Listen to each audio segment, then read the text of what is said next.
Halo Sobat Happy Investor, kembali lagi dengan NH Korindo Sekuritas. Kali ini kami akan memaparkan market update sekaligus untuk stock pick tanggal 20 Juli 2023. Kita masuk ke today's outlook terlebih dahulu. Adapun indeks saham Amerika Serikat bergerak tipis di teritori positif, di mana indeks Dow Jones bahkan membukukan kenaikan selama 8 hari berturut-turut di tengah sentimen laporan keuangan kuartalan. Saham-saham bank di Amerika Serikat melanjutkan rally mereka dengan S&P 500 Bank Index melaju 1,7%, membukukan kenaikan 3 sesi berturut-turut. Goldman Sachs merupakan salah satu perusahaan besar yang menjadi sorotan selain Tesla dan Netflix setelah melaporkan penurunan profit dalam 3 tahun. Laba kuartal 2 tahun 2023 diperkirakan turun 8,2% seperti yang dilansir dari Refinitiv. Lebih drop dari penurunan 5,7% yang diperkirakan pada awal bulan. Sementara sebelum itu, Amerika Serikat melaporkan pertumbuhan retail sales bulan Juni yang dirilis di bawah ekspektasi, tumbuh hanya 0,2% secara bulanan dan 1,49% secara tahunan. Tak mampu penuhi ekspektasi dan jelas di bawah bulan sebelumnya. Demikian pula industrial production bulan Juni, mereka yang terdata malah catatkan pertumbuhan negatif minus 0,43% year on year dan minus 0,5% year month of month. Sangat jauh di luar dugaan yang memperkirakan catatkan pertumbuhan positif atau setidaknya flat. Data kesehatan sektor properti pun telah dipublikasikan di mana US Building Permits dan Housing Starts di bulan Juni seluruhnya menunjukkan penurunan. Kabar baik datang dari benua Eropa di mana Inggris berhasil melaporkan pertumbuhan inflasi yang semakin terkendali, tercatat 7,9% year on year dan 0,1% month of month di bulan Juni, jelas mengalahkan konsensus dan posisi di bulan Mei. Demikian pula mereka berhasil menekan PPI, input dan output mereka di bulan Juni semakin mendingin dari periode sebelumnya. Zona Eropa pun melaporkan pertumbuhan inflasi yang menjinak di mana CPI bulan Juni terpantau 5,5% year on year, melandai cukup signifikan dibanding 6,1% di bulan Mei. Walau secara bulanan CPI ini malah terdata naik 0,3% month of month versus 0% di bulan sebelumnya. Sebaliknya secara core CPI, zona Eropa malah mencatatkan pertumbuhan 5,5% year on year dan 0,4% year on year yang ternyata masih di atas performa bulan sebelumnya. Pagi ini Jepang telah merilis trade balance bulan Juni di mana secara tak terduga malah mereka melaporkan surplus 43 miliar yen, didukung oleh peningkatan ekspor dan turunnya impor di tengah prediksi defisit dan performa bulan lalu yang sangat defisit.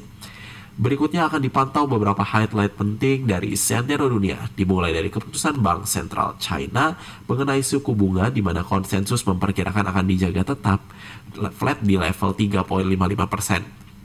Setelah itu menyusul Indonesia yang akan laporkan retail sales, kemudian disusul siangnya data Jerman PPI bulan Juni yang diharapkan mampu mendingin mengikuti negara-negara Eropa sebelumnya. Dan akhirnya pada malam hari ini para pelaku global akan memonitor rilis data US Initial Jobless Claims yang diharapkan bisa semakin bertambah, serta indeks manufactured Philadelphia Fed yang tampaknya cukup penting sebagai benchmark pertumbuhan ekonomi Amerika Serikat. Satu lagi pelengkap data sektor perumahan Amerika Serikat yang ditunggu-tunggu adalah existing home sales bulan Juni yang sebenarnya diprediksi akan mengalami penurunan. Pasar modal Indonesia akan kembali memulai perdagangan hari ini setelah menikmati libur tahun baru Muharram pada tanggal 19 Juli kemarin. Melanjutkan perjuangan untuk mempertahankan bullish jangka pendek ini tetap di jalur kenaikannya. Secara teknikal hari ini kita akan melihat kekuatan MA10 menjaga IHSG di level atas 6.800. Menimbang sentimen yang bergulir di pasar, NHKSI Research menyarankan untuk memanfaatkan momentum pullback sebagai kesempatan untuk buy of weakness. Kemudian untuk most active stocks ini kemarin ada Bank BRI, Bank BCA, Telkom, ASI, Bank Mandiri, Goto, Bank BNI, Boga, NATO, dan Kalbe Pharma KLBF. Selanjutnya untuk top foreign buy di sini ada 5 emiten yaitu BRI, ASI, BCA, Kalbe, dan ICBP. Sedangkan untuk top sell-nya ada dari BNI, Goto, Telkom, Bank Mandiri, dan United Tractors. Selanjutnya kita akan masuk ke global dan domestic news. Kita masuk ke domestic news terlebih dahulu. OJK dan KLHK teken MOU perdagangan bursa karbon. Otoritas Jasa Keuangan dan Kementerian Lingkungan Hidup dan Kehutanan menyepakati perluasan kerjasama di bidang keuangan berkelanjutan mengenai penyelenggaraan nilai ekonomi karbon, khususnya melalui perdagangan bursa karbon di Indonesia. Bursa karbon adalah mekanisme yang mengatur perdagangan dan pencatatan kepemilikan unit karbon sesuai dengan permintaan dan penawaran di pasar. Unit karbon akan diverifikasi agar bisa diperdagangkan sebagai efek. Hal ini dilakukan sesuai mandat UU Pengembangan dan Penguatan Sektor Keuangan. Penandatanganan nota kesepahaman antar Ketua Dewan Komisioner OJK Mahendra Siregar dan Menteri Lingkungan Hidup Siti Nurbaya Bakar ini dilakukan untuk menjadi landasan hukum pertukaran dan pemakaian data perdagangan karbon melalui SRN PPI, Sistem Registri Nasional Pengendalian Perubahan Iklim, sehingga dapat dilakukan sesuai dengan standar dan prosedur yang berlaku. Kemudian untuk global news, ini ada Kiev mengatakan bahwa Rusia merusak infrastruktur biji-bijian dengan serangan di pelabuhan Odessa, Ukraina. Ukraina menuduh Rusia pada hari Rabu merusak infrastruktur ekspor biji-bijian dalam serangan semalam yang mengerikan yang difokuskan pada 2 pelabuhan di Laut Hitam dan bersumpah untuk tidak terintimidasi agar ekspor biji-bijian terus berlanjut. Rusia menyerang wilayah Odessa untuk malam kedua berturut-turut setelah keluar dari kesepakatan yang telah berlangsung selama setahun yang memungkinkan pengiriman biji-bijian Ukraina dengan aman melalui Laut Hitam pada hari Senin. Ukraina mengatakan juga bahwa mereka sedang menyiapkan rute pengiriman sementara ke Rumania. Teroris Rusia benar-benar dengan sengaja menargetkan infrastruktur kesepakatan biji-bijian, kata Presiden Ukraina Volodymyr Zelensky di aplikasi pesan Telegram. Kantor Jasa Agung Ukraina mengatakan bahwa 10 warga sipil termasuk orang anak laki-laki berusia 9 tahun terluka. Terminal biji-bijian rusak, begitu juga dengan fasilitas industri, gudang, pusat perbelanjaan, gedung-gedung perumahan, dan administrasi, serta mobil-mobil. Selanjutnya kita akan masuk ke company news. Untuk pertama dari Emiten Ciputra Development atau CTRA, catatkan marketing sales 5,1 triliun rupiah pada semester 1 2023. PT CTRA mencatatkan pendapatan prapenjualan marketing sales sebesar 5,1 triliun rupiah pada semester 1 2023. Capaian tersebut memenuhi 57% dari angka di tahun 2023 sebesar 8,9 triliun rupiah. Angka tersebut mengalami peningkatan sebesar 27% dibandingkan dengan periode yang sama di tahun lalu. Selanjutnya yang kedua dari emiten IPCC, bukukan laba 78,91 miliar rupiah pada semester 2 tahun 2023. Semester 1 tahun 2023. Anak usaha Grup Pelindo PT Indonesia Kendaraan Terminal TBK atau IPCC menorehkan kinerja positif sepanjang kuartal 2 2023 dengan mencatatkan kenaikan laba bersih dan pendapatan yang signifikan. IPCC mencetak laba tahun berjalan 78,91 miliar rupiah pada kuartal 2 tahun 2023 atau naik 69,37% dibanding periode yang sama dari tahun lalu sebesar 45,41 miliar rupiah. Naiknya laba IPCC berbanding lurus dengan naiknya pendapatan perseroan. Selanjutnya dari emiten yang ketiga adalah dari Bird atau Bluebird Tbk, di mana ekspansi ke Sumatera dan Kalimantan mulai 2024. PT Bluebird Tbk menargetkan akan melakukan perluasan ekspansi wilayah operasional ke Sumatera dan Kalimantan pada tahun 2024 mendatang. Saat ini wilayah operasional Bluebird sudah tersedia di 18 kota di seluruh Indonesia dan akan merambah ke pulau-pulau besar lainnya. Perseroan melihat potensi perluasan wilayah ekspansi ke kota Tier 2 dan Tier 3. Namun kota mana saja yang tengah dibidik perseroan belum ditentukan. Selanjutnya kita masuk ke agenda global dan domestic economic calendar yang ditunggu.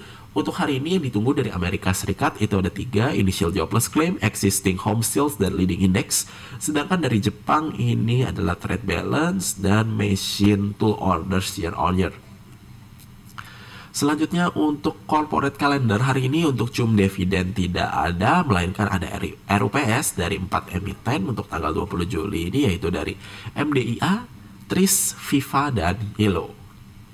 Oke, selanjutnya kita akan masuk ke untuk yang pertama ini ada dari IHSG proyeksi untuk tanggal 20 Juli 2023 atau hari ini, di mana proyeksinya adalah bullish atau konsolidasi, di mana akan menguji support MA10 dalam uptrend jangka pendeknya. Level support ada di 6.800 hingga 6.790, 6.765 hingga 6.745, 6.730 hingga 6.720, 6.620 hingga 6.600, dan level terakhir support di 6.560 hingga 6.550. Untuk resistance ada di 6880 hingga 6900, kemudian di 6930, 6960 hingga 6970, dan level terkuat psikologis selanjutnya di 7000 untuk resistennya, di mana advice-nya adalah buy on weakness. Selanjutnya untuk stock pick yang pertama dari emiten Bank BTPN Syariah atau BTPS, di mana saat ini overview-nya adalah on the way menuju target parallel channel, sedang menguji support MA10 dan MA20-nya di garis biru untuk pattern parallel channel-nya, di mana advice-nya adalah speculative buy dengan entry level 2190 hingga 2140, average up jika menembus 2300, target pertama di 2400, selanjutnya di 2500, stop loss jika menembus 2120. Selanjutnya dari emiten kedua adalah dari SSIA atau Surya Semesta Internusa Tbk, di mana overview-nya adalah break resistance MA20 dan MA50. Advice-nya adalah buy di entry level 466 hingga 456. Average up jika berhasil menembus 478. Untuk target pertama ada di 496 hingga 500, selanjutnya di 525 dan terakhir di 545. Stop loss jika menembus level 438. Selanjutnya dari emiten ketiga adalah dari MNCN atau Media Nusantara Citra Tbk, di mana overview-nya adalah saat ini on the way menuju target parallel channel-nya garis hijau, sekaligus uji support MA50 sekaligus trend line midterm-nya, di mana saat ini juga sedang membentuk candle doji di area support dan menguji resisten MA20 dan MA10, di mana advice-nya adalah speculative buy di entry level 660 hingga 650, average up jika berhasil menembus 670. Untuk target pertama ada di 700 hingga 705, selanjutnya di 745, stop loss jika menembus 645. Selanjutnya dari emiten keempat adalah dari Indika Energi Tbk atau INDI, di mana overview-nya adalah support uji trendline jangka pendeknya. Advice-nya adalah speculative buy di level 2000 hingga 2030, average up jika berhasil menembus 2100. Selanjutnya targetnya adalah 2250 hingga 2300 dan di 2400, stop loss jika menembus 1980. Dari emiten kelima sekaligus emiten yang terakhir ini adalah dari Sumarekon atau SMRA, di mana Sumarekon Agung Tbk ini sedang menguji support lower channel atau uptrend jangka pendeknya sekaligus MA10 dan MA20-nya. Advice-nya adalah speculative buy di level 685 hingga 690, average up jika berhasil menembus 700 hingga 715. Untuk target pertama ada di 735, selanjutnya di 800 hingga 815. Stop loss jika menembus level 660. Itu saja Sobat Happy Investor untuk paparan market update sekaligus stock pick untuk tanggal 20 Juli 2023. Terima kasih telah menyaksikan. Happy trading!